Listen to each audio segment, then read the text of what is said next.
हाय स्नेहा, आपको all over India में company law के पेपर में हाईएस्ट स्कोर आया है 83. So what do you think are the three most important factors that helped you to score 83 in company law?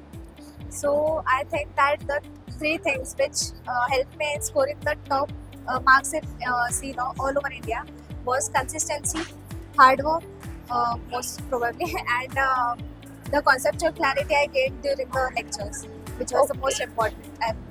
Okay. And what do you think आपका revision कितनी बार हुआ होगा company law का and कैसे आपकी revision strategy क्या थी? So 5 to 6 revisions मैंने करे थे कंपनी लॉ के. Oh my god.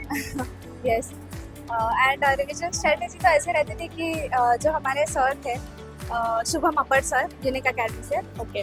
उनके हैंड रिटन नोट्स थे, उसी को मैं रेफर करती थी Okay. एंड मॉड्यूल को भी साथ में लेकर चलती थी, उससे एडिशनल नोट्स भी बना लेती थी जो मुझे लगता था कि इम्पोर्टेंट है एग्जाम ओके, मतलब नोट्स एंड मॉड्यूल दोनों को आपने कंपाइल करके पढ़ा था. Yes. Perfect. So one day before exam आपकी क्या स्ट्रेटजी थी? वन डे बिफोर भी मैंने मतलब यही ट्राई करा था कि सब कुछ मैं कवर कर सकूं, क्योंकि स्किप कुछ नहीं करना था. पार्ट बी था कंपनी लॉ का, वो मोस्ट इम्पोर्टेंट एंड वेटेज वाला होता है. सो मैंने उसको प्रायोरिटी दी थी एंड उसको पहले रिवाइज कर लिया था अच्छे से. एंड देन पार्ट ए के जो वेटेज वाले थे उसको कवर करके देन जो लो वेटेज वाले थे उसको किया था. एंड एग्जाम में जो 15 मिनट्स मिलता है उसको कैसे आपने प्लान किया? हाँ, उसमें मैंने डिसाइड कर लिया था कि मुझे पेपर कैसे सॉल्व करना है. सो मतलब मेरा डिसाइडेड था कि पार्ट बी से ही सॉल्व करना है, क्योंकि उसमें ग्रिप अच्छी थी. ओके. एंड देन उसके बाद पार्ट ए पे मैं आई तो उस पे भी मैंने मतलब नोट कर दिया था कि मुझे ये क्वेश्चन पहले सॉल्व करना है या ये करना है. देन सेक्शंस वगैरह उस पे लिख लिए थे ताकि मैं भूल ना जाऊँ आगे जाके. एंड कंक्लूजन में थोड़े बहुत जिसके ऐसा लग रहा था कि मैं भूल जाऊंगी, सो वो भी मैंने क्वेश्चन पेपर पे नोट कर लिए थे 15 minute. Okay. And obviously 100% paper आपने अटेम्प्ट किया था एंड टाइमली खत्म हो गया था. हाँ, 15 मिनट पहले खत्म हो गया था.